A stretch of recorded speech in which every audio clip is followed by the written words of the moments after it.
বিসমিল্লাহির রহমানির রহিম। নিকাব অথবা হিজাব এগুলোও পর্দার অংশ। যে একদিন আগে বিএনপির এক নেতা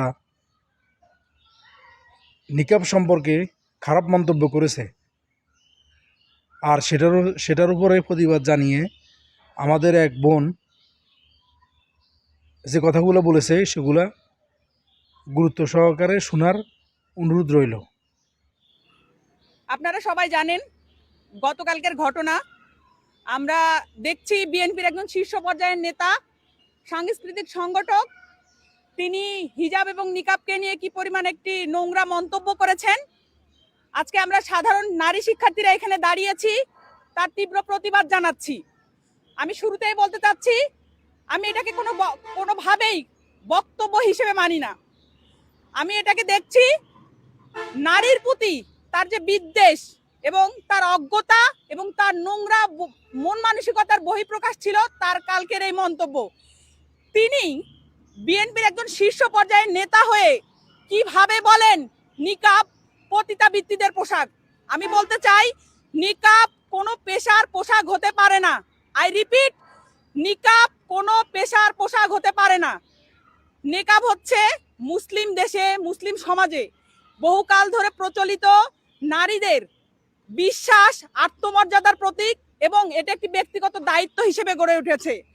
বিএনপি শীর্ষ পর্যায়ের নেতা যখন বলেন নিকাব পতিতাদের পোশাক হয়ে দাঁড়িয়েছে, ঠিক তখন তিনি নারীদের চরিত্রে যারা বহুকাল ধরে বিশ্বাস, আত্মমর্যাদার প্রতীককে নিকাব হিসেবে ধারণ করেছে সেইখানে তিনি কাদা ছুঁড়েছেন। তাকে স্পষ্টভাবে জানাতে চাই, নারীদের চরিত্রে যখন তিনি কাদা ছুঁড়েছেন তার উল্টা প্রতিঘাত তাকে নিতে হবে। বিএনপির যে হত্যাকর্তারা আছেন, যে চেয়ারপারসন আছেন, তাকে প্রকাশ্যে দেখাতে হবে যে তিনি এই নেতার বিরুদ্ধে কি কি অ্যাকশন নিয়েছেন, অথবা আমরা ধরে নিব, সাধারণ জনগণ ধরে নিব যে তিনি এই নেতার বক্তব্যকে বিএনপিরা ধারণ করে, লালন করে। বিএনপির শীর্ষ পর্যায়ের একজন নেতা যখন এই সময়ে এসে নারীদের নিকাব নিয়ে কটূক্তি করে, এরা যখন সংসদে যাবে, আমার মনে হয় জামাত, আমরা যে হেফাজতের যে ন্যারেটিভ দেখেছি শাপলা চত্বরে, এরকম আরেকটি ন্যারেটিভ হবে। যদি এইরকম পর্যায়ের নেতা যদি সংসদে যায়, তাহলে আমার মনে হয় আমি নিকাব করার কারণে আমি জেল গ্রেপ্তার হতে পারি। আমার যে ভাই দাড়ি টুপি রাখবে তাকেও বিশেষ ট্যাগিং দিয়ে জেলে ভরে রাখা হবে। তাই বিএনপির হত্যাকর্তা যারা আছেন, চেয়ারপারসন যারা আছেন, তারা অবিলম্বে এই নেতার বিরুদ্ধে কি অ্যাকশন নেবেন, কি পদক্ষেপ নেবেন, সেটা অবশ্যই দৃশ্যমান হতে হবে। নারীর সম্মান নিয়ে আর কোনো ছিনিমিনি চলবে না।